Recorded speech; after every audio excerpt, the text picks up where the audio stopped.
Vehicle നമ്മൾ എല്ലാവരും വീട്ടിലും വണ്ടിയുണ്ട്, നമ്മൾ ഇൻഷുറൻസ് എടുക്കുന്നുണ്ട്. എന്ത് പൈസയാണ് തിരിച്ചു കിട്ടുന്നത്? ഒരു വർഷത്തിനകത്ത് ക്ലെയിം വന്നില്ല എന്നും പറഞ്ഞ് നമ്മൾ വണ്ടി കൊണ്ടിരിക്കുമോ? പൊതുവെ കേൾക്കുന്ന ഒരു പരാതി ഈ ക്ലെയിം റിജക്റ്റ് ആയി പോകുന്നു എന്നുള്ളതാണ്. ഒരു 2 റീസൺ പറയാമോ അത് റിജക്റ്റ് ആകാനുള്ള കാരണം? ഇപ്പോഴത്തെ പുതിയ ജനറേഷൻ പ്രത്യേകിച്ചും അവർക്ക് സേവിങ് മെന്റാലിറ്റി അല്ലെങ്കിൽ സമ്പാദ്യശീലം താരതമ്യേന കുറവാണ്. എന്റെ അടുത്ത ചോദ്യം അതായിരുന്നു. ഇൻഷുറൻസ് എനിക്ക് ഭയങ്കര വേസ്റ്റ് അല്ലേ, എനിക്ക് അസുഖം ഫാമിലിക്കാണ് ഇമ്പോർട്ടൻസ് കൊടുക്കുന്നത്, ജോലി ഈ ബിസിനസ്സിനാണ് ഇമ്പോർട്ടൻസ് കൊടുക്കുന്നത്. ചേച്ചി ഇത് കണ്ടോണ്ടിരിക്കുകയാണ് എന്നുള്ള ഓർമ്മ വേണം. ഫാമിലിയെ സ്നേഹിച്ചുകൊണ്ടിരുന്ന വരുമാനം വരണമല്ലോ. പക്ഷെ അവരെ പൂർണ്ണമായിട്ടും സ്ത്രീകൾക്ക് ഫ്രീ ആണ് ട്രാവൽ എന്ന് പറയുന്നത്. അതിന്റെ പ്രിയദർശിനി എന്താണ് അതിന്റെ പേരിട്ടിരിക്കുന്നത് അല്ലെ? അപ്പൊ അതില് ഞാൻ കേട്ടറിവാണ്, എനിക്ക് ഉറപ്പില്ല. അപ്പൊ അതിൽ ട്രാവൽ ചെയ്യുന്ന സമയത്ത് ഫ്രീ ടിക്കറ്റ് ആണ്. എന്തെങ്കിലും ഒരു അപകടം സംഭവിച്ചാൽ അങ്ങനെയുള്ളവർക്ക് ഇൻഷുറൻസ് കിട്ടില്ല എന്നൊരു കിംവദന്തി ഞാൻ കേട്ടു. അതുള്ളതാണോ അല്ലയോ? Welcome Anilkumar to Orads founders chit chat programme. Thiruvananthapuram ജില്ലയിലെ ടൂറിസ്റ്റ് സ്പോട്ടായ കോവളത്തിനടുത്തുള്ള വെങ്ങാനൂരിൽ ജനനം, 32 കൊല്ലത്തെ എക്സ്പീരിയൻസ്. നമുക്ക് കൂടുതൽ കാര്യങ്ങൾ അനിൽകുമാറിൽ നിന്ന് കേൾക്കാം. സോ എന്താണ് നിങ്ങളുടെ ബിസിനസ് ജേർണി? എങ്ങനെയാണ് ഈ അഷ്വർഡ് യു എന്നൊരു കമ്പനി സ്റ്റാർട്ട് ചെയ്തത്? ബിസിനസ് ജേർണി എന്ന് പറയുമ്പോൾ എൻ്റെ ഡിഗ്രി വിദ്യാഭ്യാസം കഴിഞ്ഞതിന് ശേഷം എന്തെങ്കിലും ഒരു വരുമാനം, ഒരു ജോലി വേണം എന്നുള്ള ഒരു ആഗ്രഹത്തോടെ ഞാനിങ്ങനെ നിൽക്കുമ്പോഴാണ് എൻ്റെ ഒരു ഫ്രണ്ടിന് ഒരു അപ്രന്റീസ്ഷിപ്പ് കിട്ടുന്നത്. അപ്പോൾ അദ്ദേഹം ഒരു ഗവൺമെൻറ് ഓർഗനൈസേഷൻ്റെ രജിസ്റ്റർ ചെയ്യും, related instruction centre, RI centre എന്ന് പറയും. അപ്പോൾ അതുവഴി അദ്ദേഹം പറഞ്ഞു എനിക്ക് ജോലി കിട്ടി. അപ്പോൾ ഞാൻ അന്വേഷിക്കുമ്പോൾ പുള്ളി പറയുന്ന ജോലി ഇങ്ങനെയാണ്, അപ്രന്റീസായിട്ടാണ് കിട്ടുന്നത്. അങ്ങനെ ഞാനും അവിടെ രജിസ്റ്റർ ചെയ്യുകയും എനിക്ക് ഹോട്ടൽ 3 സ്റ്റാർ ഹോട്ടലിലോട്ട് ഒരു അപ്രന്റീസായിട്ട് ജോലി കിട്ടി. അപ്പോൾ അപ്രന്റീസ്ഷിപ്പ് എന്ന് പറയുമ്പോൾ ഒരു ചെറിയ വരുമാനം മാത്രമേ ഉള്ളൂ. അപ്പോൾ പലരും നമുക്ക് ജോലിയെന്ന് ഫീൽ ചെയ്യുമ്പോഴും കിട്ടുന്ന ഇൻകം എനിക്ക് സ്റ്റൈഫൻ്റായിട്ടാണ് കിട്ടുന്നത്. അത് തികയാതെ വന്നപ്പോൾ ഞാൻ എന്ത് ജോലി ചെയ്യാൻ പറ്റും, ഈ ജോലിയോടുകൂടി ഈ സമയം 8 മണിക്കൂർ എനിക്ക് അവിടെ ജോലി കമ്പൽസറി ചെയ്യണം. അങ്ങനെ നോക്കി കണ്ടിട്ടാണ് ഞാൻ നേരെ ഇൻഷുറൻസ് ഏജൻസി വളരെ നല്ലതാണെന്നും നല്ല ഇൻകം ഉണ്ടാക്കാൻ പറ്റുമെന്നും പലരിൽ നിന്നും അറിയാൻ കഴിഞ്ഞു. അതിൽ നിന്ന് ഞാൻ നേരെ ഇൻഷുറൻസിലോട്ട് ഡയറക്റ്റ് ആയിട്ട് വരിക. അങ്ങനെയാണ് അഷ്വർഡ് യു.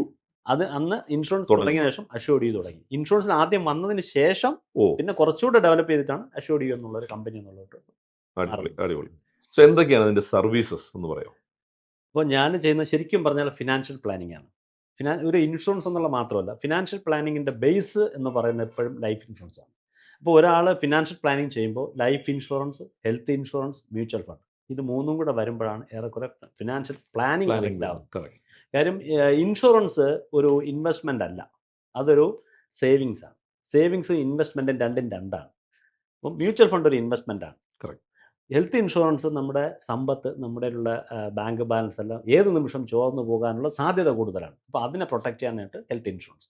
അപ്പോൾ നമ്മൾ ആദ്യം ഒരാൾ ഒരു ഹെൽത്ത് ഇൻഷുറൻസ് അല്ലെങ്കിൽ ഫിനാൻഷ്യൽ പ്ലാനിങ് ചെയ്യുമ്പോൾ ആദ്യം ചെയ്യേണ്ട ലൈഫ് ഇൻഷുറൻസ്. ലൈഫ് ഇൻഷുറൻസിൽ ടേം അഷുറൻസ് വേണോ, അത് പിന്നെ ഒരുപാട് ഡിവിഷൻസ് ഉണ്ട്. അതുപോലെ ഹെൽത്ത് ഇൻഷുറൻസ് ചെയ്യുമ്പോഴും നമ്മൾ എങ്ങനെ ചെയ്യണം, അതാണ് ഞങ്ങൾ ഫിനാൻഷ്യൽ പ്ലാനിങ് ചെയ്യുന്നത്. കസ്റ്റമറുടെ നീഡ് അനുസരിച്ചിട്ട്, അവരെ ഏജ് അനുസരിച്ചിട്ട്, അവരെ ഗോൾ സെറ്റ് ചെയ്തിട്ടാണ് ഇത് പ്രിപ്പയർ ചെയ്യുന്നത്. അപ്പോൾ നല്ല രീതിയിലുള്ള ഫിനാൻഷ്യൽ സ്ട്രോങ് ആയിട്ട് നമുക്ക് ചെയ്ത് കൊടുക്കാൻ പറ്റും. ഓക്കെ. സോ ഒരു ഫിനാൻഷ്യൽ പ്ലാനിങ് എന്ന് കേൾക്കുമ്പോൾ അല്ലെങ്കിൽ ഇൻഷുറൻസ് എന്ന് കേൾക്കുമ്പോൾ എന്തുകൊണ്ട് അനിൽകുമാറിന്റെ അടുത്തോട്ട് ആൾക്കാർ വരണം? ഇനി എൻ്റെ വേറൊരു ചോദ്യം എന്താണെന്ന് ചോദിച്ചാൽ, വാട്ട് ഈസ് യുവർ USP? ഞാൻ എപ്പോഴും എല്ലാ കസ്റ്റമേഴ്സിൻ്റെ അടുത്തും ഒരു പ്രോഡക്റ്റിനെ കുറിച്ച് സംസാരിച്ച് അല്ലെങ്കിൽ ഞാൻ വിൽക്കാനല്ല ഉദ്ദേശിക്കുന്നത്, അതിൻ്റെ അതാണ് ഞാൻ ആദ്യം 1 or 2 സിറ്റിംഗ് കസ്റ്റമറുമായിട്ട് ഇരിക്കും. അവരുമായിട്ട് നന്നായിട്ട് സംസാരിക്കുമ്പോൾ അവരെ ആഗ്രഹങ്ങളും അവരെ മറ്റുള്ള ഗോളും ഫിനാൻഷ്യൽ ഗോളെല്ലാം മനസ്സിലാക്കിയതിന് ശേഷം അവർക്ക് വേണ്ടി ഞാൻ പ്രോഡക്റ്റ് ഡിസൈൻ ചെയ്യും. അത് ചില സമയത്ത് 1 or 2 or 3 പ്രോഡക്റ്റ് മിക്സ് ചെയ്തിട്ടായിരിക്കും കൊടുക്കുന്നത്. ആ ബെനിഫിറ്റ് എല്ലാം കവർ ചെയ്തുകൊണ്ട് കസ്റ്റമൈസ്ഡ് ആയിട്ട്, ടൈലർ മെയ്ഡ് അല്ല, കസ്റ്റമൈസ്ഡ് ആയിട്ട് എനിക്ക് ചെയ്തു കൊടുക്കാൻ പറ്റും. അത് ഒരിക്കലും ആ കസ്റ്റമറിന് ഫിനാൻഷ്യലി എന്ത് പ്രശ്നം വന്നാൽ പോലും മാനേജ് ചെയ്ത് കംപ്ലീറ്റ് ചെയ്ത് സക്സസ് ചെയ്യാൻ പറ്റും, ഗോള് കംപ്ലീറ്റ് ചെയ്യാൻ പറ്റും. അത്തരത്തിൽ സ്പെഷ്യലായിട്ട് മാത്രമേ ഞാൻ ചെയ്യുള്ളൂ. എൻ്റെ ഒരു കമ്പനിയുടെ പ്രോഡക്റ്റ് അല്ലെങ്കിൽ എൻ്റെ ലാഭം അങ്ങനെ നോക്കിയല്ല ചെയ്യുന്നത്, കസ്റ്റമർക്ക് എന്താണോ അത്. സോ കസ്റ്റമർ സാറ്റിസ്ഫാക്ഷൻ ആണ് മെയിനായിട്ട് ഞാൻ നോക്കുന്നത്. പിന്നെ എൻഡ് ടു എൻഡ്, അതായത് ഒരു ഇൻഷുറൻസ് കൊടുത്തു കഴിഞ്ഞാൽ അതിൻ്റെ ഒരു ഇൻസെൻറ്റീവാണ് നമ്മുടെ വരുമാനം. അത് വാങ്ങി പോവുക എന്നുള്ളതല്ല. അവർ ഇടയ്ക്ക് നോമിനി, ചിലപ്പം ഇപ്പോൾ കല്യാണം കഴിയാത്ത ഒരാളാണെങ്കിൽ അത് അച്ഛനോ അമ്മയോ ആയിരിക്കും നോമിനി വയ്ക്കുന്നത്. അവർ മരണപ്പെട്ടു പോകുമ്പോൾ ഇത് മാറ്റണം. അത് മാറ്റാതിരിക്കുകയും കല്യാണത്തിന് ശേഷം ആള് കയറായി കഴിയുമ്പോൾ അദ്ദേഹത്തിൻ്റെ അച്ഛനും അമ്മയും മരിച്ചു പോകും. അദ്ദേഹവും മരണപ്പെട്ടു പോകുന്ന സമയത്ത് നോമിനി ഉണ്ടാവില്ല, നോമിനി ഓപ്പൺ അപ്പ് ആയിക്കരുത്. ഈ സമയത്തൊക്കെ ഒരുപാട് ലീഗൽ കോംപ്ലിക്കേഷൻസ് വരും. അപ്പോൾ ഇത് അപ് ടു ഡേറ്റ് ചെയ്ത് അപ്ഡേറ്റ് ചെയ്യും. പുതിയ പ്രോഡക്റ്റ് വരുമ്പോൾ കസ്റ്റമർ അടുത്ത് പറയും ആഡിക്വേറ്റ് ഇൻഷുറൻസ് നമ്മൾ കൂട്ടും. അപ്പോൾ ഇൻകം ഉണ്ടായിരുന്ന സമയത്തുള്ള ഇൻഷുറൻസ് ആയിരിക്കില്ല, പിന്നെ അത് ഇങ്ങനെ എവറിത്തിങ് അപ്ഡേറ്റ് ചെയ്തുകൊണ്ടിരിക്കും. അപ്പോൾ ആവശ്യമാണെങ്കിൽ നമ്മളത് സപ്പോർട്ട് കൊടുത്തിട്ടുണ്ട്. അങ്ങനെ എവരിത്തിങ് നമ്മൾ സപ്പോർട്ട് കൊടുക്കും. പിന്നെ ഒരു ഡെത്ത് ക്ലെയിം വരുമ്പോൾ ഉള്ള കുറേ കോംപ്ലിക്കേഷൻസ് അത് സപ്പോർട്ട് ചെയ്യും. ഇങ്ങനെ ഒരുപാട് കാര്യം. അത് ഞാൻ കേട്ടിട്ടുണ്ട്. നിങ്ങൾ നല്ല രീതിയിൽ ഫോളോ അപ്പ് ചെയ്യും എന്ന് ഞാൻ കേട്ടിട്ടുണ്ട്. അതെ, അത് ഫോളോ അപ്പ് ചെയ്ത് തന്നെയാണ് ഇതെല്ലാം ചെയ്യുന്നത്. ഓക്കെ. അപ്പോൾ നിങ്ങൾ ഇപ്പോൾ ഫേസ് ചെയ്യുന്ന ഒരു 2 ചലഞ്ച് പറയാമോ? ചലഞ്ചസ് എന്ന് പറയുന്നത് ഇപ്പോഴത്തെ പുതിയ ജനറേഷൻ പ്രത്യേകിച്ചും അവർക്ക് സേവിങ് മെൻറ്റാലിറ്റി അല്ലെങ്കിൽ സമ്പാദ്യശീലം താരതമ്യേന കുറവാണ്. ഞാൻ പലരോടും സംസാരിക്കുമ്പോൾ അവർ പറയുന്നത് കുറച്ച് കാശ് ആദ്യം എനിക്ക് തരും, EMI ആയിട്ട് ഞാൻ തിരിച്ചു തരും. അപ്പോൾ EMIയുടെ കാലമാണ്, എല്ലാം EMIയിലോട്ടാണ് പോകുന്നത്. അല്ലാതെ EMI ആയിട്ട് അടച്ചിട്ട് ഒരു എമൗണ്ട് വാങ്ങുന്നതിനെക്കുറിച്ച് അവർക്ക് താല്പര്യമില്ല ഒന്ന്. പിന്നെ ലോങ് ഡ്യൂറേഷൻ അവർക്ക് ഭയങ്കര ബുദ്ധിമുട്ടാണ്. ഇത്രയും വർഷം കാത്തിരിക്കണമല്ലോ. അവർക്കെല്ലാം ഈ പുതിയ ആൾക്കാർക്കും ഇപ്പോഴത്തെ തലമുറ പെട്ടെന്ന് കാശ് വേണം. അതൊരിക്കലും അതൊരു ബുദ്ധിമുട്ടാണ്. എന്താണെന്ന് വെച്ചാൽ ഒരു ഇൻഷുറൻസ് എടുത്തതിന് ശേഷം കുറച്ച് നാൾ കഴിയുമ്പോൾ അത് സറണ്ടർ ചെയ്ത് പോകുന്നുണ്ട്, അടയ്ക്കാതെ പോകുന്നു. ഇതൊരു വലിയ ചലഞ്ചാണ്. അതിൻ്റെ ബെനിഫിറ്റ്സ് പറഞ്ഞ് മനസ്സിലാക്കിയതിന് ശേഷം പോളിസി കൊടുക്കും. പക്ഷേ നാൾ കുറച്ച് കഴിയുമ്പോൾ ഇവരിത് മറന്നു പോയിട്ട് വീണ്ടും കാശിൻ്റെ ആവശ്യം വരുമ്പോൾ ഒരാളിനെ നമ്മൾ പറഞ്ഞ് മനസ്സിലാക്കിയിട്ട് അവസാനമാണ് ഇൻഷുറൻസ് പോളിസി എടുക്കുന്നത്. എന്നിട്ട് ആദ്യം ഒരു ഫിനാൻഷ്യൽ നീഡ് വന്നാൽ ആദ്യം ക്ലോസ് ചെയ്യുന്ന LIC policy. Insurance premature closing നഷ്ടവുമാണ്. ഇങ്ങനെ ഒരു ചലഞ്ചസ് നമുക്ക് പൊതുവെ ഉണ്ടാവാറുണ്ട്. ഞാൻ താങ്കളെ പറ്റി കേട്ടിരിക്കുന്നത് താങ്കൾ 100% ഡെഡിക്കേഷനാണ് വർക്കിൻ്റെ അകത്തെന്നുള്ളതാണ്. അത്ര ഇമ്പോർട്ടൻസ് ജോലിക്ക് കൊടുക്കുന്നുണ്ട്, അല്ലെങ്കിൽ ബിസിനസ് കൊടുക്കുന്നുണ്ട്. തീർച്ചയായിട്ടും. ഒരു ഫണ്ണി ക്വസ്റ്റ്യൻ ചോദിച്ചോട്ടെ? ഫാമിലിക്കാണ് ഇമ്പോർട്ടൻസ് കൊടുക്കുന്നത്, ഈ ബിസിനസ്സിനാണ് ഇമ്പോർട്ടൻസ് കൊടുക്കുന്നത്? ഒരു കള്ളത്തരം പറയണമെങ്കിൽ ഫാമിലിയാണെന്ന് പറയാം. ചേച്ചി ഇത് കണ്ടോണ്ടിരിക്കുകയാണ് എന്നുള്ള ഓർമ്മ വേണം. സത്യസന്ധമായിട്ട് പറഞ്ഞു കഴിഞ്ഞാൽ ഇൻകം ഉണ്ടെങ്കിലല്ലേ ഫാമിലിയെ പ്രൊട്ടക്ട് ചെയ്യാൻ പറ്റുള്ളൂ. സോ ഫാമിലി രണ്ടാമതാണ് വരുന്നത്. രണ്ടാമതാണ് ശരിക്കും എൻ്റെ അഭിപ്രായത്തിൽ വരുന്നത്. കാര്യം എനിക്ക് ഇൻകം ഉണ്ടെങ്കിലല്ലേ അവരെ പ്രൊട്ടക്ട് ചെയ്യാൻ പറ്റൂ. ഫാമിലിയെ സ്നേഹിച്ചുകൊണ്ടിരുന്ന വരുമാനം വരണമല്ലോ. പക്ഷേ അവരെ പൂർണ്ണമായിട്ടും അങ്ങനെ പറയാൻ പറ്റില്ല. എൻ്റെ ഒരു കാഴ്ചപ്പാട് പെട്ടെന്ന് ചോദിച്ചുകൊണ്ട് ഞാൻ പറഞ്ഞു എന്നുള്ളൂ. ചേച്ചി താങ്കളോട് ക്ഷമിക്കട്ടെ എന്ന് പ്രാർത്ഥിക്കാം. നമുക്ക് ഈ ഗവൺമെന്റ് റിലേറ്റഡ് ആയിട്ടുള്ള ഇൻഷുറൻസുകളുണ്ട്, പ്രൈവറ്റ് ഇൻഷുറൻസും ഉണ്ട്. ഏതാണ് കൂടുതൽ നല്ലതെന്നാണ് താങ്കളുടെ അഭിപ്രായം? രണ്ടും നല്ലത് തന്നെയാണ്. പക്ഷേ ചില സാഹചര്യങ്ങളിൽ നമ്മൾ നോക്കുമ്പോൾ ഗവൺമെൻറ് ആയിരിക്കും കുറച്ചുകൂടെ നല്ലതെന്ന് നമുക്ക് പല അവസരങ്ങളിലും മനസ്സിലാവും. എങ്ങനെയാണെന്ന് വെച്ചാൽ ഇപ്പം നമ്മളൊരു LICയിൽ നിന്നൊരു 10 ലക്ഷം രൂപ പോളിസി എടുത്തു. അദ്ദേഹത്തിനൊരു KS ഫിലി ചിട്ടിയുണ്ട്. അദ്ദേഹത്തിനൊരു കൊളാറ്ററൽ സെക്യൂരിറ്റി വേണമെങ്കിൽ ഇതിൻ്റെ സറണ്ടർ വാല്യൂവിൻ്റെ സർട്ടിഫിക്കറ്റ് വാങ്ങിച്ചു കൊടുത്താൽ അവിടെ നമുക്ക് ഉപകാരപ്പെടും. മറിച്ച് അദ്ദേഹം ഒരു പ്രൈവറ്റ് കമ്പനിയിൽ നിന്ന് ഒരു പോളിസി എടുത്തിട്ടുണ്ടായിരുന്നു. ഇതുപോലൊരു ആവശ്യത്തിന് നമ്മളൊരു കൊളാറ്ററൽ സെക്യൂരിറ്റിക്ക് വേണ്ടി കൊടുത്താൽ അവരെടുക്കത്തില്ല. അപ്പോൾ ഇങ്ങനെയുള്ള ചെറിയ ബുദ്ധിമുട്ടുകളുണ്ട് ഒന്ന്. രണ്ട്, ഞാൻ പ്രിഫർ ചെയ്യുന്നത് എപ്പോഴും പറയുന്ന ഗവൺമെൻറ് കമ്പനി തന്നെ പറയത്തുള്ളൂ. കാരണം 100% sovereign guarantee life insurance corporation of ഇന്ത്യക്ക് മാത്രമേ ഉള്ളൂ. നാളിതുവരെ ഇനിയുള്ള കാര്യം എനിക്കറിയത്തില്ല. അതുകൊണ്ട് ഞാൻ കൂടുതൽ പ്രിഫറൻസ് അതിന് കൊടുക്കും. സപ്പോസ് താങ്കൾ LIC ഹാൻഡിൽ ചെയ്യുന്നു, താങ്കൾക്ക് ഒരു മകനാണുള്ളത്, മകൻ പ്രൈവറ്റ് ഇൻഷുറൻസ് ഹാൻഡിൽ ചെയ്യുന്നു. ഒരു വീട്ടിൽ തന്നെ സന്ദേശം സിനിമയുടെ അവസ്ഥയാവും. ഇല്ല, അതായത് ശ്രീനിവാസനും ജയറാമും പോലെ അവർ പ്രൈവറ്റ്, എങ്ങനെ താങ്കൾ അത് ഹാൻഡിൽ ചെയ്യും? അല്ല, അതിനൊരു അവസരം ഉണ്ടാക്കാതിരുന്നാൽ പോരെ. ഇപ്പം LICയിൽ തന്നെ ഒരുപാട് ഓപ്പർച്യൂണിറ്റീസ് ഉണ്ട്. ഇപ്പം എൻ്റെ മകനെ സംബന്ധിച്ചിടത്തോളം ഏജൻസിയിലൂടെ വരാനും വർക്ക് ചെയ്യാനും ഒരുപാട് അവസരങ്ങളുണ്ട്. പിന്നെ എനിക്കൊരു കസ്റ്റമർ ബേസ് ഉണ്ട്. അപ്പോൾ എൻ്റെ കൂടെ വന്നാൽ തന്നെ വളരെ എളുപ്പമല്ലേ. സൂപ്പർ. ഞാനൊരു പ്രൈവറ്റ് കമ്പനിയിലോട്ട് പോയാൽ എനിക്ക് അതിനെക്കുറിച്ച് അറിയത്തില്ല. ഞാനിത് പഠിക്കണം. പിന്നെ എനിക്ക് ഏറെക്കുറെ 32 വർഷത്തിൻ്റെ എക്സ്പീരിയൻസും എൻ്റെ ജീവിതവും എല്ലാം ഇതുവരെയുള്ള എൻ്റെ എല്ലാ സമ്പത്തും എല്ലാ ഉയർച്ചയും ഞാൻ എൻജോയ് ചെയ്യുന്നതും ഇതാണ്. അതുകൊണ്ട് അതിൽ നിന്ന് മാറി ചിന്തിക്കാൻ എനിക്ക് മാനസികമായിട്ട് ബുദ്ധിമുട്ട്. അത് മോശമെന്നുള്ളതിനേക്കാളുപരി എനിക്ക് ചിന്തിക്കാൻ കഴിയുന്നില്ല. മനസ്സിലായി. നെക്സ്റ്റ് ക്വസ്റ്റ്യൻ, നമുക്ക് പുതിയ ഗവൺമെന്റ് വന്നു. അപ്പോൾ ഒരു പുതിയ പോളിസി വന്നിരുന്നു. ബസ്സിൽ, ഓർഡിനറി ബസ്സിൽ സ്ത്രീകൾക്ക് ഫ്രീ ആണ് ട്രാവൽ എന്ന് പറയുന്നത്. അതിന്റെ പ്രിയദർശിനി എന്നെന്താണ് അതിന്റെ പേരിട്ടിരിക്കുന്നത് അല്ലേ? അപ്പോൾ അതിൽ ഞാൻ കേട്ടറിവാണ്, എനിക്ക് ഉറപ്പില്ല. അപ്പോൾ അതിൽ ട്രാവൽ ചെയ്യുന്ന സമയത്ത് ഫ്രീ ടിക്കറ്റ് ആണ്. എന്തെങ്കിലും ഒരു അപകടം സംഭവിച്ചാൽ അങ്ങനെയുള്ളവർക്ക് ഇൻഷുറൻസ് കിട്ടില്ല എന്നൊരു കിംവദന്തി ഞാൻ കേട്ടു. അതുള്ളതാണോ അല്ലയോ? അത് കൃത്യമായിട്ട് പറയണമെങ്കിൽ അതിൻ്റെ കാര്യങ്ങൾ വ്യക്തമായിട്ട് നമ്മൾ മനസ്സിലാക്കണം. അതായത് എവിടെയെങ്കിലും നമ്മൾ എന്തിനാണെങ്കിലും ഇൻഷുറൻസിൻ്റെ ഒരു പ്രീമിയം നമ്മൾ വാങ്ങിയിട്ടുണ്ടെങ്കിൽ ആ ക്ലെയിം നമുക്ക് കിട്ടും. ഇപ്പോൾ ഇവിടെ 0 ടിക്കറ്റ് കൊടുക്കുമ്പോഴും ഗവൺമെൻറ് ആ പൈസ എവിടെയെങ്കിലും ഇൻഷുറൻസ് കമ്പനിക്ക് അടയ്ക്കുന്നുണ്ടെങ്കിൽ കൃത്യമായിട്ട് അത് കിട്ടും. അടയ്ക്കില്ല എന്നുണ്ടെങ്കിൽ കിട്ടത്തില്ല. ഇപ്പോൾ ടിക്കറ്റ് കൊടുക്കുമ്പോഴും ഗവൺമെൻറ് ഇൻഷുറൻസിൻ്റെ ഒരു പോർഷൻ ഉണ്ട്. ആ പ്രീമിയം കൂടെ ചേർത്തിരുന്ന് ഒന്നീ കളക്ട് ചെയ്യുകയോ അല്ലെങ്കിൽ ഗവൺമെൻറ് ഇൻഷുറൻസ് കമ്പനിക്ക് കൊടുക്കുകയോ ചെയ്താൽ തീർച്ചയായിട്ടും ക്ലെയിം കിട്ടും. ഇല്ലെങ്കിൽ കിട്ടത്തില്ല. അത് നമുക്ക് ആധികാരികമായിട്ട് ഇപ്പോൾ പറയാൻ പറയത്തില്ല. അത് ഇത് എങ്ങനെയാണെന്ന് മനസ്സിലാക്കിയെങ്കിൽ മാത്രമേ നമുക്കത് പറയാൻ പറ്റൂ. ഓക്കെ. താങ്കളുടെ ഈ ബിസിനസ്സിനെ എങ്ങനെയാണ് താങ്കൾ മാർക്കറ്റ് ചെയ്യുന്നത്? ഞാൻ മാർക്കറ്റ് ചെയ്യുന്ന ഏറെക്കുറെ എൻ്റെ ഒരു രീതി, ഒന്ന് മൗത്ത് ടു മൗത്ത്, അതായത് റെഫറലുകൾ എനിക്ക് ഒത്തിരി കിട്ടാറുണ്ട്. ഒന്ന്, പിന്നെ ഈ പല ആൾക്കാരും ഒരു ഓൺലൈനിൽ പോളിസി എടുക്കും, അല്ലെങ്കിൽ നേരത്തെ ഒരു അഡ്വൈസർ എന്ന് പോളിസി എടുക്കും, അല്ലെങ്കിൽ പല ഇഷ്യൂസ് വരും. ഇപ്പോൾ ഉദാഹരണത്തിന് ചില ആൾക്കാർ വന്നിട്ട് പറയും എൻ്റെ ഒരു റിലേറ്റീവ് വന്നൊരു പോളിസി എടുക്കണമെന്ന് പറഞ്ഞ് ഞാൻ എടുത്തു, ഇതെന്താണെന്ന് എനിക്കറിയത്തില്ല. അപ്പം ഞാൻ സഹായിക്കും. അപ്പോൾ അവരോട് പ്ലാൻ എല്ലാം പറഞ്ഞ് മനസ്സിലാക്കും. പക്ഷേ എനിക്ക് ചോദിക്കാനുള്ള ക്വസ്റ്റ്യൻ അതല്ല.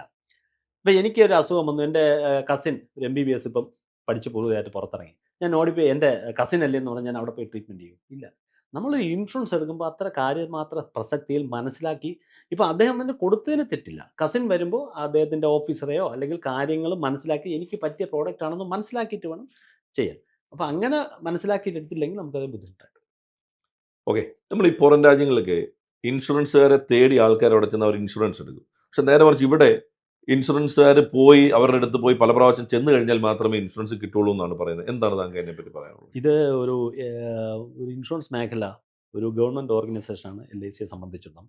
ഒരാളല്ല, ഒത്തിരി ആൾക്കാർ ഇതിനകത്തുണ്ട്. അപ്പോൾ ആൾക്കാർക്ക് പൊതുവെ കുറേ തെറ്റിദ്ധാരണയുണ്ട്. പിന്നെ ഇതിനകത്ത് നമ്മൾ ഈ കാണുന്ന പോലെ ഇപ്പം പൊളിറ്റീഷ്യന്മാരുണ്ട്, ഒത്തിരി നല്ല ആൾക്കാരുണ്ട്, ഒത്തിരി കുഴപ്പക്കാരുമുണ്ട് എന്ന് പറയുന്ന പോലെ എല്ലാ മേഖലകളിലും ഇതുണ്ടാവും. അപ്പോൾ എന്തെങ്കിലും ബാഡായിട്ടുള്ളൊരു എക്സ്പീരിയൻസ് ഉണ്ടാകുന്ന ആൾക്കാർ നെഗറ്റീവായിട്ടുള്ള കാര്യങ്ങൾ പെട്ടെന്ന് പകരും, എല്ലാവരോടും പറയും. അപ്പോൾ അങ്ങനെ ഒരു തെറ്റിദ്ധാരണ ഉള്ളത് കൊണ്ടാണ് ഈ പ്രശ്നം വരുന്നത്. നമ്മളിപ്പോൾ ഇൻഷുറൻസ് എന്ന് പറയുമ്പോൾ പൊതുവെ ഒരു ധാരണയുണ്ട്, ഇൻഷുറൻസ് നഷ്ടമാണ്. അപ്പോൾ നമ്മൾ 20 വർഷത്തേക്ക് ഒരു പോളിസി എടുക്കും. നമ്മൾ ഒരു 20 വർഷത്തേക്ക് ഒരു 10 ലക്ഷം ഒരു പോളിസി എടുത്താൽ ഇത് ഒന്നാമത്തെ വർഷം നമ്മൾ മുഴുവൻ പ്രീമിയം അടയ്ക്കുന്നില്ല. ആദ്യത്തെ വർഷം മാത്രമാണ് സപ്പോസ് നമ്മളിപ്പോൾ 1 ലക്ഷം രൂപയാണെങ്കിൽ 1 ലക്ഷം രൂപ അടയ്ക്കുന്നു. ഈ 20 വർഷം കൊണ്ടാണ് നമ്മൾ അടയ്ക്കുന്നത്. അപ്പോൾ ഈ ഒന്നാമത്തെ വർഷം അടയ്ക്കുന്ന 20 വർഷത്തെ സമയം ഉള്ളത് കൊണ്ട് അതിൻ്റെ റിട്ടേൺ ഉണ്ടാവും. മനസ്സിലായി. 19ാമത്തെ വർഷം അടയ്ക്കുന്ന ഒരു വർഷത്തേക്ക് എന്ത് റിട്ടേൺ കിട്ടും? അപ്പോൾ നമ്മൾ ചെറിയ എമൗണ്ട് അടയ്ക്കുന്നത് നമുക്കൊരു സമ്പാദ്യമായിട്ട് നമ്മുടെ ലൈഫും കൂടെ കവർ ചെയ്തുകൊണ്ട് തരുന്നു. ഇൻഷുറൻസ് പോളിസി ഒരു സമ്പാദ്യം ചെറിയ രീതിയിലാണ്. കാര്യം അതിനെ നമ്മളെപ്പോഴും കാണേണ്ടത്. ഒരു വെഹിക്കിളിൽ നമ്മൾ എല്ലാവരും വീട്ടിലും വണ്ടിയുണ്ട്. നമ്മൾ ഇൻഷുറൻസ് എടുക്കുന്നുണ്ട്. എന്ത് പൈസയാണ് തിരിച്ച് കിട്ടുന്നത്? ഒരു വർഷത്തിനകത്ത് ക്ലെയിം വന്നില്ല എന്നും പറഞ്ഞ് നമ്മൾ വണ്ടി കൊണ്ടിരിക്കുമോ? ക്ലെയിം വന്നാൽ നമ്മൾ ചെയ്യത്തില്ലല്ലോ. അപ്പോൾ അതുപോലെ ഇവിടെ ലൈഫ് ഇൻഷുറൻസിൻ്റെ അടയ്ക്കുന്ന പൈസ അതിൻ്റെ ഒരു ബോണസ്. നമ്മളെപ്പോഴും പറയും ജീവിച്ചിരിക്കാൻ പറ്റിയതിൻ്റെ ഭാഗ്യം. നമ്മൾ ഇതിനേക്കാളും കാശുണ്ടാകും. സപ്പോസ് എന്തെങ്കിലും വന്നു പോയാൽ ഫാമിലിയെ ഫിനാൻഷ്യലി സപ്പോർട്ട് ചെയ്യുക. ഇന്ന് പണ്ട് കാലത്ത് ഇതിനെ മരണച്ചിട്ടി എന്ന് പറയും. ഒരാൾ മരിച്ചാലേ കിട്ടും. ഇന്ന് അതല്ല. ഇന്ന് ഒരുപാട് സ്കീമുകളുണ്ട് പല പല രീതിയിൽ. നമ്മളിപ്പോൾ ഫിനാൻഷ്യൽ പ്ലാനിങ്ങിൽ പറയുന്നത് നമ്മൾ ജോലി ചെയ്ത കാലഘട്ടത്തിനേക്കാളും കൂടുതലാണ് ജോലി ചെയ്യാത്ത കാലഘട്ടം. അന്ന് നമുക്ക് റെഗുലറായിട്ടൊരു ഇൻകം വേണം. അത് ഗ്യാരണ്ടി ആയിട്ട് 100% കിട്ടുന്ന എവിടെയാണോ അവിടെ നമ്മൾ ഇൻവെസ്റ്റ് ചെയ്യണം. അങ്ങനെയുള്ള കാര്യങ്ങളിലൂടെ പോളിസിയെ മനസ്സിലാക്കിയതിന് ശേഷം എടുക്കുക. അല്ല സാധാരണ ഒരു പോളിസി എന്നുള്ള രീതിയിലുള്ള പോളിസി. അതാണ് എൻ്റെ വ്യത്യാസം. നമ്മൾ ബിസിനസ്സിൽ പൊതുവെ പറയാറുണ്ട് ഒത്തിരി പേരെ ഈ ബിസിനസ്സിൽ സക്സസ്ഫുൾ ബിസിനസ് മാൻ എന്നൊക്കെ. So how do you define A successful business man? ഒരു ഒറ്റ വാക്കിലൊരു പറയുന്ന ബുദ്ധിമുട്ടാണ്. ഇപ്പോൾ എല്ലാവരും പേന എഴുതും. 2 വിരൽ കൊണ്ട് പേന പിടിച്ചെഴുതും, 3 വിരൽ കൊണ്ട് 4 വിരൽ കൊണ്ട് എഴുതുന്ന ആൾക്കാരുണ്ട്. എന്ന് പറയുന്നത് പോലെ ഒന്ന് ബിസിനസ് വേണോ വേണ്ടെന്ന് അവനവൻ തീരുമാനിക്കണം. 2 അതിനെക്കുറിച്ച് നന്നായിട്ട് പഠിക്കണം. 3 നമ്മൾ സ്ട്രഗിൾ ചെയ്ത് മാത്രമേ നമുക്ക് വളരാൻ പറ്റുള്ളൂ. ഏത് ബിസിനസ് അല്ലെങ്കിൽ ഏത് കാര്യം അതിനൊരു മാനസികാവസ്ഥ ഉണ്ടെങ്കിൽ ഒരു പരിധി വരെ സക്സസ് ആവാൻ. ഇതാണ് എൻ്റെ ഒരു കാഴ്ചപ്പാട്. Okay, very good. സോ എന്താണ് ഈ എമർജൻസി ഫണ്ട് എന്ന് പറയുന്നത്? ഈ എമർജൻസി ഫണ്ട് ഫിനാൻഷ്യൽ പ്ലാനിങ്ങിൽ വരുന്ന ഒരു പോർഷനാണിത്. അതായത് നമുക്ക് ആ വാക്ക് പോലെ തന്നെയാണ് എമർജൻസി ആയിട്ട് പെട്ടെന്ന് ഇപ്പോൾ ഒരാൾ ജോലി ചെയ്തുകൊണ്ടിരിക്കുന്നു. ഒരു എമർജൻസി ഫണ്ട് ഇപ്പം പ്രൈവറ്റ് മേഖലയിലാണല്ലോ കൂടുതൽ, ഇപ്പോൾ IT മേഖല. പെട്ടെന്നൊരു ഡിസിഷൻ ഗവൺമെൻറ്റിൻ്റെ ഭാഗത്തുനിന്നോ പുറത്തെന്തെങ്കിലും വാറോ എന്തെങ്കിലും വന്നു കഴിഞ്ഞാൽ പെട്ടെന്ന് ജോലി നഷ്ടപ്പെടാം. അങ്ങനെ വരുമ്പോൾ അടുത്തൊരു 6 മാസം, ശരിക്കും പറഞ്ഞാൽ 3 മാസം മുതൽ 6 മാസം വരെ 1 മാസത്തെ സാലറി വെച്ചിട്ട് നമ്മൾ ഹോൾഡ് ചെയ്യുക എന്നുള്ളതാണ് ഇതുകൊണ്ട് ഉദ്ദേശിക്കുന്നത്. അപ്പോൾ ഒന്ന് ചിലപ്പോൾ നമുക്ക് പെട്ടെന്നൊരു അപകടം, എന്തെങ്കിലും ഒരു അസുഖം വരാം, അല്ലെങ്കിൽ ഇതുപോലെ ജോലി നഷ്ടപ്പെടാം. ഇങ്ങനെ എമർജൻസി ആയിട്ട് വരുന്ന കാലഘട്ടത്തിൽ നമുക്കിത് മെയിനായിട്ട് നമ്മൾ നോക്കുന്നത് സാലറി ഉള്ള ആൾക്കാരെ സംബന്ധിച്ചിടത്തോളം നമ്മൾ മെയിൻ ഫോക്കസ് കൊടുക്കുന്നത് ജോലി നഷ്ടപ്പെട്ടാൽ 6 മാസം നിൽക്കുക, പിന്നെ എന്തെങ്കിലും ഇതുപോലെ എമർജൻസി വന്നാൽ ചെയ്യാൻ. അതിനാണ് എമർജൻസി ഫണ്ടായിട്ട് ഉദ്ദേശിക്കുന്നത്. സോ താങ്കൾ പറയുന്ന ഒരു 3 മാസം വരെയുള്ള 3 മുതൽ 6 വരെ സാലറി, അതാണ് എമർജൻസി ഫണ്ടായിട്ട് നമ്മൾ സൂക്ഷിക്കേണ്ടത്. എപ്പോഴും ഈ ഹെൽത്ത് ഇൻഷുറൻസ് വെറ്റ്സ് ജിം എന്ന് പറഞ്ഞൊരു സംഭവം ഞാൻ വായിച്ചു. അതായത് നമ്മൾ പ്രോപ്പറായിട്ട് ജിമ്മിലൊക്കെ പോയി ബോഡിയൊക്കെ മെയിൻറ്റെയിൻ ചെയ്ത് കഴിഞ്ഞാൽ ഹെൽത്ത് ഇൻഷുറൻസ് എടുക്കേണ്ട കാര്യമുണ്ടോ എന്ന് ചോദിക്കുന്ന ആൾക്കാരുണ്ട്. അതിനോട് താങ്കൾക്ക് എന്താണ് പറയാനുള്ളത്? അതിനകത്ത് അത് രണ്ടാണ്. ഹെൽത്ത് ഇൻഷുറൻസ് ഇപ്പം ജിമ്മിൽ പോകുന്ന ആൾക്കാർക്ക് ക്യാൻസർ വരുന്നില്ലേ? ഉണ്ട്. പനി വരുന്നില്ലേ? ജലദോഷം വരുന്നില്ലേ? അതല്ല ഇവിടെ. അത് പുള്ളിയുടെ ബോഡി ഒന്ന് മെയിൻറ്റെയിൻ ചെയ്യാൻ വേണ്ടി പോകുന്നു എന്നുള്ളേ ഉള്ളൂ. അത് ചെയ്യുമ്പോൾ അസുഖം വരാനുള്ള സാധ്യത കുറവായിരിക്കാം ഒരു പരിധി വരെ. ജിമ്മിൽ തന്നെ ചെയ്തുകൊണ്ടിരിക്കുമ്പോൾ കുഴഞ്ഞു വീഴുന്ന ആൾക്കാരില്ലേ? അപ്പോൾ അതുകൊണ്ട് അതും ഇതുമായിട്ട് കമ്പയർ ചെയ്യാൻ പറ്റില്ല. ഹെൽത്ത് ഇൻഷുറൻസ് വേറെയാണ്. ഹെൽത്ത് ഇൻഷുറൻസ് നിർബന്ധമായിട്ട് നമ്മൾ എടുത്തിരിക്കും. അതാണ് എനിക്ക് പറയാം. ഏത് പ്രായത്തിലാണ് ഈ ഹെൽത്ത് ഇൻഷുറൻസ് എടുക്കേണ്ടത്? ചിലർ പറയുന്നുണ്ട് പ്രായമായി കഴിഞ്ഞെടുത്താൽ മതി, വെറുതെ ആദ്യം തൊട്ടേ കാശ് കളയേണ്ട കാര്യമില്ല. എന്താണ് അത് ശരിയാണോ? അത് ശരിക്കും പറഞ്ഞാൽ എൻ്റെ കാഴ്ചപ്പാടിൽ തെറ്റാണ്. കാരണം ഹെൽത്ത് നന്നായിട്ടിരിക്കുമ്പോഴാണ് ഹെൽത്ത് ഇൻഷുറൻസ് ഒരു കമ്പനി തരികയുള്ളൂ. നമ്മൾ എടുക്കേണ്ടതും അപ്പോഴാണ്. അല്ലാതെ ഒരു അസുഖം വരണതിന് തൊട്ട് മുമ്പേ ഒരു ഇൻഡിക്കേറ്റർ കിട്ടുമ്പോൾ നമുക്കൊരു ബുദ്ധിമുട്ട് വരുന്നുണ്ട്, അല്ലെങ്കിൽ ഒരു ആവശ്യം വരും എന്ന് പറഞ്ഞിട്ടല്ല ഒരിക്കലും ഹെൽത്ത് ഇൻഷുറൻസ് എടുക്കേണ്ടത്. അതിന് സിമ്പിളായിട്ട് ചിന്തിച്ചാൽ മതി. ഒരു ലൈഫ് ഇൻഷുറൻസ് ആണെങ്കിൽ ആൾക്കാരുടെ മരണനിരക്ക് കുറവാണ്. അപ്പം നമുക്ക് ക്ലെയിം കൊടുക്കണ്ട. ഈ ഹെൽത്ത് ഇൻഷുറൻസ് കമ്പനികളെല്ലാം ചെയ്യുന്നത് എന്താണ്? 10 പേരിന്ന് വാങ്ങുന്ന പ്രീമിയമാണ് മൂന്നാമത്തെ ആളിന് അല്ലെങ്കിൽ 9ാമത്തെ ആളിന് കൊടുക്കുന്നത്. അപ്പോൾ എല്ലാവരും ഇങ്ങനെ ക്ലെയിമിലോട്ട് വന്നാൽ കമ്പനിക്ക് നിലനിൽക്കാൻ പറ്റില്ല. അപ്പോൾ ശരിക്കും പറഞ്ഞാൽ ഹെൽത്ത് ഇൻഷുറൻസ് നമ്മൾ പ്രോപ്പറായിട്ട് എടുക്കുക എന്ന് പറഞ്ഞാൽ നമ്മൾ ഹെൽത്തി ആയിട്ടിരിക്കുമ്പോൾ തന്നെ എടുക്കുക. ചെറിയ ഏജിൽ എടുക്കുമ്പോഴത്തേക്ക് സം ഇൻഷ്യൂർഡ് കുറച്ചായാലും കുഴപ്പമില്ല. കുറച്ച് ഏജായി വരുമ്പോൾ സം ഇൻഷ്യൂർഡ് കുറേശ്ശെ നമ്മൾ കൂട്ടിക്കൊണ്ട് മനസ്സിലായി. ആ പ്രീമിയം നമുക്ക് അപ്പോൾ അഫോർഡ് ചെയ്യാൻ പറ്റും. അതൊരു എക്സ്പെൻസ് ആയിട്ട് കാണരുത്. അത് നമ്മുടെ ജീവിതത്തിൻ്റെ ഭാഗമായിട്ട് തന്നെ കാണണം. ഹെൽത്ത് ഇൻഷുറൻസ് ഒരിക്കലും നമുക്കൊരു മോശമല്ല. പലപ്പോഴും സംഭവിക്കുന്നത് 2 വർഷമോ 3 വർഷമോ ഹെൽത്ത് ഇൻഷുറൻസ് എടുത്തിട്ട് അത് ക്ലോസ് ചെയ്യും. 2 വർഷം കഴിയുമ്പോൾ ഇദ്ദേഹത്തിന് അസുഖം എന്തെങ്കിലും വരുന്ന സമയത്ത് ഈ അടച്ച പൈസയും പോയി, ഈ ഒരു ബെനിഫിറ്റും കിട്ടത്തില്ല. നമ്മളത് കണ്ടിന്യൂസ് ആയിട്ട് അടച്ചു പോയാൽ ഒരാൾ ജനിച്ചു കഴിഞ്ഞാൽ എന്തായാലും ഒരു മരണം ഉണ്ടാവും. അതിനകത്ത് അദ്ദേഹത്തിന് എന്തെങ്കിലും അസുഖങ്ങൾ വരാനുള്ള സാധ്യത വളരെ കൂടുതലാണ്. അപ്പോൾ അന്നേരം അത് നമുക്ക് തിരിച്ചു വരാൻ ഈ ഇൻഷുറൻസ് ഒരിക്കലും നഷ്ടം നികഴ്ത്തുക എന്നുള്ളതാണ്. ലാഭം എന്നുള്ള സംഭവമേ അല്ല. നമ്മുടെ തെറ്റായ ധാരണ കൊണ്ടാണ് ഇപ്പോൾ ഞാൻ 5 വർഷം കൊണ്ട് ഹെൽത്ത് ഇൻഷുറൻസ് അടയ്ക്കുന്നു, എനിക്ക് പൈസ നഷ്ടം. ശരിക്കും നമ്മൾ സന്തോഷിക്കുകയല്ലേ വേണ്ടത്. 5 വർഷം കൊണ്ട് അസുഖമൊന്നുമില്ല. നമ്മൾ 50,000 രൂപയോ എന്റെ അടുത്ത ചോദ്യം അതായിരുന്നു. ആ. ഇൻഷുറൻസ് എനിക്ക് ഭയങ്കര വേസ്റ്റ് അല്ലേ, എനിക്ക് അസുഖമൊന്നും വന്നില്ലെങ്കിൽ എന്നുള്ളത്. ആ. ശരിക്കും അതൊരു അങ്ങനത്തെ ചിന്താഗതി തെറ്റാണ്. തെറ്റാണ്. ആണ് ഒരിക്കൽ തിരിച്ചൊന്ന് ചിന്തിച്ച് നോക്കും. ഒരു പ്രീമിയം അടച്ചു കഴിഞ്ഞ് 3 ലക്ഷം 5 ലക്ഷം രൂപ പോളിസി എടുത്ത ഒരാളിന് ഒരു ഹെൽത്ത് ഇഷ്യൂസ് വന്നു, കമ്പനി കൊടുക്കുന്നില്ലേ പൈസ. അപ്പം നമുക്ക് കിട്ടുന്ന പൈസയ്ക്ക് മാത്രമേ ഉള്ളൂ എന്നുള്ള ആ ഒരു ചിന്താഗതിയുടെ തെറ്റാണ് അല്ലേ? തെറ്റാണ്. ഹെൽത്ത് ഇൻഷുറൻസ് നമ്മൾ ചിന്തിക്കും. ഇപ്പം ഞാനെടുത്താലും എൻ്റെ ചേട്ടനെടുത്താലും മറ്റേ ആൾക്ക് ഈ ക്യാഷ് തന്നെയുള്ള മറ്റൊരാൾക്ക് സപ്പോർട്ടായിട്ട് മനസ്സിലായി. ഇൻഷുറൻസ് നഷ്ടം നികഴ്ത്തുക എന്നുള്ളതാണ്. ലാഭത്തിന്റെ ഒരു കാര്യം അവിടെ വരുന്നില്ല. നമ്മൾ പൊതുവെ കേൾക്കുന്ന ഒരു പരാതി ഈ ക്ലെയിം റിജക്റ്റ് ആയി പോകുന്നു എന്നുള്ളതാണ്. ഒരു 2 റീസൺ പറയാമോ അത് റിജക്റ്റ് ആവാനുള്ള കാരണം? റിജക്റ്റ് ആവാനുള്ള ഒന്നാമത്തെ കാര്യം, നമുക്ക് ഇപ്പോൾ ഒരു അസുഖം ഉണ്ടെങ്കിൽ അത് മറച്ചു വയ്ക്കുക. അല്ല, പല മെറ്റീരിയൽ ഫാക്റ്റും ശരിക്കുള്ള കാര്യങ്ങൾ ഒളിച്ചു വച്ച് നമ്മൾ പോളിസി എടുക്കും. അങ്ങനെ വരുമ്പോൾ ക്ലെയിം ഡിനേ ചെയ്യാനുള്ള സാധ്യത സാധാരണ അത് നമ്മുടെ തെറ്റ് തന്നെയാണെന്നാണ് പറയുന്നത്. അത് രണ്ട് രീതിയിൽ സംഭവിക്കാം. കസ്റ്റമർ ഭാഗത്തു നിന്നുണ്ടാവും, അഡ്വൈസർ ഭാഗത്തു നിന്നുണ്ടാവും. അഡ്വൈസർ ചിലപ്പോൾ ഒരു ബിസിനസ് ക്ലോസ് ചെയ്യാനായിട്ട് പറയാതിരിക്കാം, കസ്റ്റമർ പറഞ്ഞിട്ടും. ചിലപ്പോൾ കസ്റ്റമർ മനഃപൂർവ്വം പറയാതിരിക്കുന്ന കേസുകളും ഉണ്ട്. അല്ലാതെ ഇൻഷുറൻസ് കമ്പനി കൊടുക്കാതിരിക്കുന്നതല്ല. ഇൻഷുറൻസ് കമ്പനി ജെന്യൂൻ ആയിട്ടാണെങ്കിൽ കൊടുത്തേ പറ്റൂ, കൊടുത്തിരിക്കും. ഇല്ലെങ്കിൽ അവരതിന് സമാധാനം പറയേണ്ടി വരും. അവരൊക്കെ അത് ഒഴിവാക്കാൻ പറ്റത്തില്ല. മെയിനായിട്ട് വരുന്ന ഭാഗം ഇവിടെയാണ്. പിന്നെ പല കേസുകളിലും സാധാരണ നമ്മൾ കണ്ടുവരുമ്പോൾ ഒരു ഹൈക്ക് കിട്ടാനായിട്ട്, ഇപ്പം ഒരു ഉദാഹരണത്തിന് തലവേദന, ഒരു ഡോക്ടറെ അടുത്ത് പോകണം. ഡോക്ടർ സ്വാഭാവികമായിട്ട് ചോദിക്കും, എത്ര നാളുകൊണ്ട് തലവേദനയുണ്ട്? എനിക്കൊരു 5-6 വർഷം കൊണ്ട് തലവേദന. ഒരിക്കലും ഒരു അസുഖത്തിലോട്ട് പോകാനുള്ള ഒരു തലവേദന ആയിരുന്നില്ല അത് വെറുതെ എന്തെങ്കിലും വിഷയമായിരിക്കും. അപ്പോൾ ഇത് പറയുമ്പോൾ ഡോക്ടർ കൃത്യമായിട്ട് ഹിസ്റ്ററിയിൽ എഴുതും, ലാസ്റ്റ് 5 ഇയർ കൊണ്ട് ഇദ്ദേഹത്തിന് ഹെഡേക്ക് ഉണ്ടെന്നുള്ളത്. അപ്പോൾ ക്ലെയിം പോളിസി എടുത്തിട്ട് 2 വർഷം ആയിട്ടുള്ളൂ, പ്രീ എക്സിസ്റ്റിംഗ് ഡിസീസ് എന്ന് പറഞ്ഞ് ക്ലെയിം ഡിലേ ചെയ്യും. ഇങ്ങനെയൊക്കെ സാധാരണ അത് പറയണ്ടെന്നല്ല പറയുന്നത്. പറയുന്ന കാര്യങ്ങൾ കൃത്യമായിട്ട് പറയണം. എനിക്ക് 2 വർഷം കൊണ്ടാണ് എനിക്ക് ഭയങ്കര ഹെഡേക്ക് ഉള്ളത്, അല്ലെങ്കിൽ ഇങ്ങനെ പ്രശ്നം ഉണ്ട്, ഇങ്ങനെ ബുദ്ധിമുട്ടുകളുണ്ട്. അതിന് പകരം കോമൺ ആയിട്ട് ചില ആൾക്കാർ ഇങ്ങനെ അത് ഇതും ഒരു കാരണമാകാം. ഇങ്ങനെയാണ് സാധാരണഗതിയിൽ, ഇങ്ങനെയൊക്കെയാണ് ക്ലെയിം ഡിനേ ചെയ്യാനുള്ളത്. അപ്പം ഞാൻ ഇൻഷുറൻസ് വിൽക്കുമ്പോൾ കൃത്യമായിട്ട് ഇത്തരം കാര്യങ്ങൾ പറയും. ഒന്ന് അസുഖം ഉണ്ടെന്നുണ്ടെങ്കിൽ പറഞ്ഞു തന്നെ കൊടുക്കും, കിട്ടിയില്ലെങ്കിൽ കിട്ടത്തില്ല. അതാണ് കുമാർജിയുടെ വിജയം. അതെ, ഞാനത് കൃത്യമായിട്ട് പറഞ്ഞു തന്നെ കൊടുക്കും. ഇൻഷുറൻസ് കിട്ടിയില്ലെങ്കിൽ പക്ഷെ അന്നേരം ബുദ്ധിമുട്ട് വേറെ കാര്യം കൊണ്ട് ഞാൻ പറയും. ഇത് മറ്റൊരു അഡ്വൈസറോ വേറൊരാളോ ചിലപ്പോൾ ഇൻഷുറൻസ് കൊടുക്കും. അപ്പം ഞാൻ പറയും, വേണമെങ്കിൽ ഇൻഷുറൻസ് തരാം, എനിക്ക് ബെനിഫിറ്റ് കിട്ടും, നിങ്ങൾക്ക് ബെനിഫിറ്റ് ഉണ്ടാവില്ല. അതുകൂടെ പറയുന്നത് അവരൊക്കെ മനസ്സിലാവും. എനിക്ക് അനുഭവമുണ്ട്, എൻ്റെ അമ്മയുടെ കേസിൽ താങ്കൾ ഹെൽപ്പ് ചെയ്ത് എനിക്കറിയാം. അതുകൊണ്ടാണ് ഞാൻ പറഞ്ഞുകൊണ്ട് മാത്രമേ ആവശ്യമുള്ളൂ. അതുകൊണ്ടാണ് അങ്ങനെ ഒരു രീതിയിലോട്ട് ഞാൻ പോകുന്നത്. ഓക്കെ. ഇപ്പൊ ഒത്തിരി ആൾക്കാർ ബിസിനസ്സിലോട്ട് ഇറങ്ങുന്നുണ്ട്. ഇപ്പം അവരോട് താങ്കൾക്ക് പറയാനുള്ള 2 അഡ്വൈസ് എന്താണ്? ഒരു ബിസിനസ്സും, ലോകത്തുള്ള എന്ത് ബിസിനസ് ആയിക്കോട്ടെ, ഇൻഷുറൻസ് ആയിക്കോട്ടെ, അല്ലെങ്കിൽ വേറെ എന്ത് ബിസിനസ് ആയാലും ഒരു ബുദ്ധിമുട്ടും ഇല്ലാതെ വളരെ സിമ്പിളായിട്ട് നമുക്ക് ഉണ്ടാക്കാൻ പറ്റില്ല. ഒരു ബിസിനസ് തുടങ്ങിയാൽ, ഇപ്പം നമ്മൾ ബാമ്പു മുള ചെടി നട്ട് കഴിഞ്ഞാൽ 5 വർഷത്തേക്ക് അതിനകത്ത് ഒരു ഗ്രോത്തും ഉണ്ടാവില്ല. 5 വർഷം റൂട്ട് താഴോട്ട് പോയിട്ട് അത് സ്ട്രോങ് ആവും. അതിന് ശേഷമാണ് ഗ്രോത്ത് എന്ന് പറയുന്നത് പോലെ ഇതിനകത്ത് കുറച്ച് സമയം എടുക്കും എല്ലാ ബിസിനസ്സിനും. പിന്നെ എല്ലാം പഠിച്ചിട്ട് നമുക്ക് ബിസിനസ് തുടങ്ങാൻ പറ്റത്തില്ല. അപ്പോൾ ഇതിനകത്തുള്ളാകുന്ന കയറ്റിറക്കങ്ങളെല്ലാം ഒന്ന് മനസ്സിലാക്കി വരാനുള്ള മാനസികാവസ്ഥ ഉണ്ടാവണം. പേഷ്യൻ്റായിട്ടിരുന്ന് നമ്മൾ അതിനോട് ഡെഡിക്കേറ്റ് ആയിട്ട് വർക്ക് ചെയ്യണം. ഒരുപാട് ചിലപ്പോൾ ഒത്തിരി സഫർ ചെയ്യേണ്ടി വരും. സമയമെടുക്കും, തീർച്ചയായിട്ടും സമയമെടുക്കും. നമ്മൾ ഈ കാണുന്ന ബിസിനസ് സക്സസ്ഫുൾ ആയിട്ടുള്ള ബിസിനസ്മാൻമാർ ആരും ഒരു സുപ്രഭാതത്തിൽ ഇങ്ങനെ പെർഫോം ചെയ്ത് വന്നതല്ല. ഒരുപാട് സഫർ ചെയ്തിട്ട് തന്നെയാണ്. ആരെ വേണം നമുക്ക് നോക്കാം. അത് മനസ്സിലാക്കിയിട്ട് വേണം നമ്മൾ ആ ബിസിനസ്സിൽ ഇറങ്ങിയാൽ നമ്മൾ 100% വിജയിക്കും. അല്ലാതെ വളരെ പെട്ടെന്ന് കുറേ കാശുണ്ടാക്കണമെന്ന് പറഞ്ഞ് പോകുന്ന ആൾക്കാരെല്ലാം നമ്മൾ കാണുന്നുണ്ട് പത്രത്തിൽ. എന്തെങ്കിലും വിഷയങ്ങളിലോട്ട് ചെന്നപ്പെട്ടു അവസാനം അവിടെയാണ് എത്തിപ്പെടുന്നത്. നേരും നിറവുള്ളവർ മുമ്പോട്ട് പോകും. 100% ഏത് കാര്യത്തിനും നമുക്ക് പ്രധാനമന്ത്രി രാഷ്ട്രീയമായിട്ട് എടുക്കരുത്. നരേന്ദ്രമോദി പറഞ്ഞിട്ടുണ്ട്, ചെയ്യുന്ന കാര്യത്തിൽ ആത്മാർത്ഥത ഉണ്ടെങ്കിൽ അത് വിജയം ഉണ്ടാവുന്നു. കുറിയുണ്ട്. ഈ കുറിയല്ല ഞാൻ ഉദ്ദേശിച്ചത്, അതാണ് പറഞ്ഞത്, തെറ്റിദ്ധരിക്കേണ്ടത്. 100% നമുക്ക് സക്സസ് ആവും. ആത്മാർത്ഥത ഏത് കാര്യം ജോസഫ് തന്നെ അടിച്ചു, ഏത് കാര്യം ആത്മാർത്ഥത ചെയ്ത് നോക്കൂ, അതിൻ്റെ റിസൾട്ട് 100% ഉണ്ടാവും. ആത്മാർത്ഥത കുറയുന്നിടത്താണ് പ്രശ്നം. So thank you Kumarji for your time. എല്ലാവിധ ആശംസകളും നേരുന്നു. All the best. Thank you.